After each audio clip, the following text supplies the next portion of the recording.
Herkese yeni videodan merhaba. Bildiğiniz gibi şu an Ukrayna ve Rusya bir savaş içinde. Biz ise bugün bu savaşın seyri nasıl gider onu tahmin edip bir senaryo haline dönüştüreceğiz. Hazırsanız başlayalım. Öncelikle Rusya Donetsk ve Luhansk'ın bağımsızlığını tanıdı. Ukrayna ise NATO'ya katılma isteğinde bulundu. Bu istek Putin'i çileden çıkardı ve bildiğiniz gibi savaş başladı. Savaş başlamadan önce Putin Ukrayna sınırına ve Kırım'a çok sayıda asker konuşlandırmıştı. Ukrayna ise aynı şekilde askerlerini oralara göndermişti. İlk atak tabii ki Rusya'dan geldi ve Luhansk bölgesine saldırı başlattı. Bu bölgeyi almak zor olmayacaktı. Çünkü çoğu kısmı Rus yanlılarının elindeydi. Rusya Luhansk bölgesini kısa sürede ele geçirdi. Ukrayna Cumhurbaşkanı Zelenski NATO'dan yardım istedi. Ama NATO asker gönderme fikrine sıcak bakmadı. Rusya Donetsk bölgesine saldırarak burayı da ele geçirdi. Rusya'nın asıl hedefi Kiev'i alıp Ukrayna'yı doğrudan mağlup etmekti. NATO bunu anlamış olacak ki Ukrayna'ya çok sayıda askeri ekipman desteği verdi. Ukrayna ise seferberlik ilan ederek halkına çok sayıda silah dağıttı. Ukrayna halkı bu silahlar sayesinde vatanlarını savunacaklardı. Rusya Kiev'e bir askeri harekat başlattı.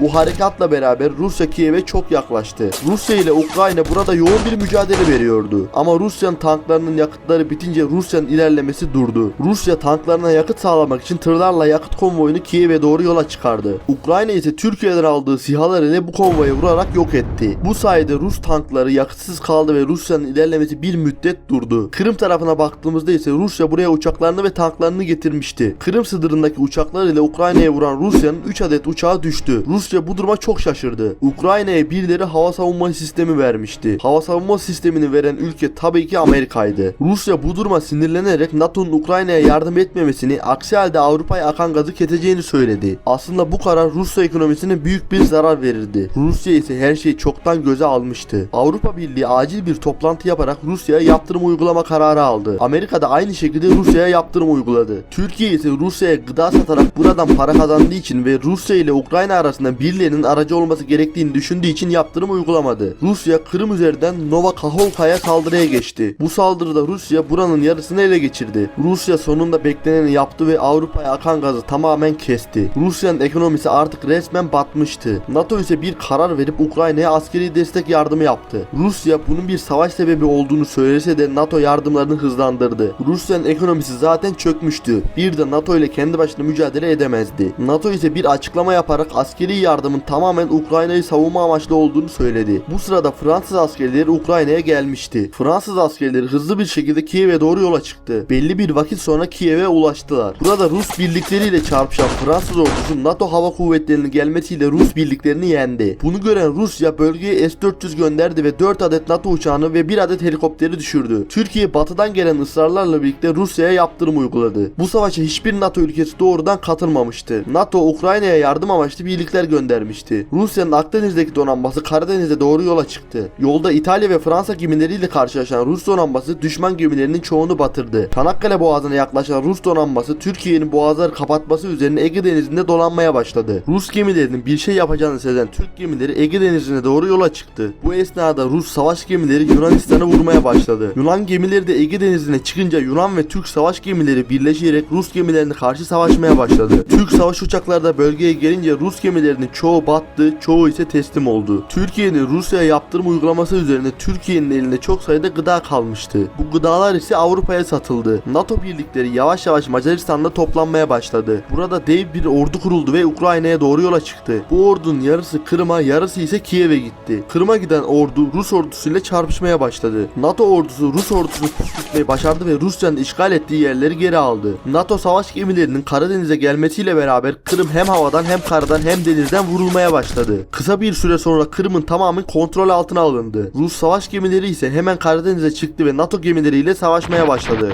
Rus uçakları bu savaşa havadan destek veriyordu. Bu sırada Bulgaristan, Romanya ve Türkiye'nin uçakları NATO gemilerini desteğe gitti. Bu kalabalık uçak sürüsünü gören Rus uçakları kayıp vermemek adına kaçtı. Rus gemileri ise yenilerek geri çekildi. Kiev tarafındaki NATO birliği Ruslara saldırdı ama Rusya'nın burada çok fazla askeri vardı. Kırım'daki NATO ordusu da Kiev'e doğru yola çıktı ve Kiev'e ulaştı. Rusya bu işin sonunun kötüye gittiğini anlamıştı. Bu yüzden Ukrayna'ya daha sert saldırarak barış masasına eli kuvvetli gitmek istiyordu. Rusya daha sert saldırarak NATO ordusunun etrafını kuşatmaya çalışıyordu ama denemeleri başarısız oldu. Amerika ise Rusya'ya uyarılar yapıyor, Ukrayna'dan acilen çıkmasını istiyordu. Rusya bu uyarıları dikkate almadı. Bu sırada Ermenistan Rusya'nın yanında olduğunu duyurdu. Azerbaycan ise tarafsız kalacağını olacağını bildirdi. Bu sırada Belarus Polonya'ya saldırmaya başladı. Bu saldırıyı beklemeyen Polonya toprak kaybetmeye başladı. Buraya hemen ordu hazırlayıp gönderen Polonya şaşkınlık içindeydi. Amerika artık kendi askerlerini Avrupa'ya göndermeye başladı. Avrupa'ya gaz gelmediği için Katar ve diğer ülkelerden Avrupa'ya gaz satışı başladı. Türkiye ise Ermenistan'a ordu göndererek orayı çok kısa bir zamanda aldı. Almanya Polonya'ya askeri destek sağlayarak Belarus'u işgal ettiği yerlerden attı. Rusya hemen Belarus'a da ordu gönderdi. Çin ise ekonomik çöküntüde olan Rusya'ya çok büyük miktarlarda borç veriyordu. Çin bu sayede savaştan sonra Rusya'dan faizli bir şekilde parasını alacaktı. Çeçenler ise Rusya'nın yanında olmak istemiyordu. Çeçenlerin lideri ise Rusya'nın yanında olduğunu açıklıyordu. Çeçen halkı daha fazla dayanamayarak Çeçenistan başkanına karşı ayaklandı. Bu ayaklanma kısa bir süre içinde büyüdü. Hatta Türkiye Çeçenistan'a silah gönderdi. NATO savaşın daha fazla uzamasını istemiyordu. Bu yüzden Rusya'ya teslim olma çağrısı yaptı. Rusya bu çağrıyı dikkate almadı. Polonya Almanya'nın desteğiyle birlikte Belarus askerlerini yendi ve ilerlemeye başladı. Kiev'de ise Ruslar saldırıya geçmiş ama büyük NATO ordusu karşısında fazla bir şey yapamamıştı. Ukrayna askerleri Luhansk sınırına giderek saldırmaya başladı.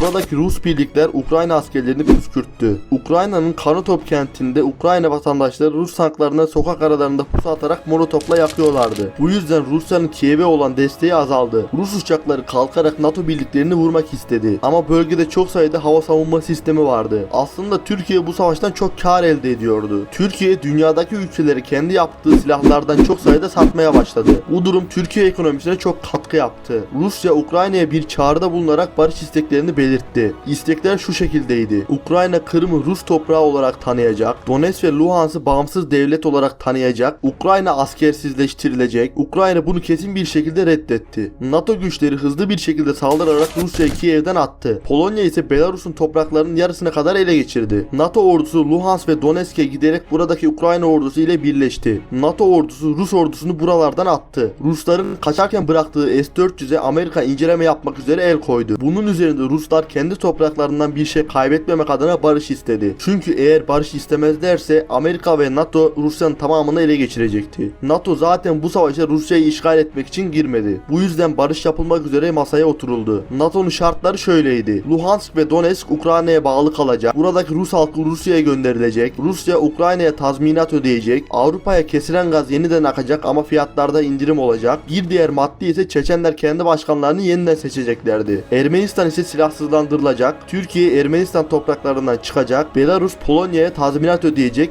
Polonya Belarus topraklarından çıkacaktı.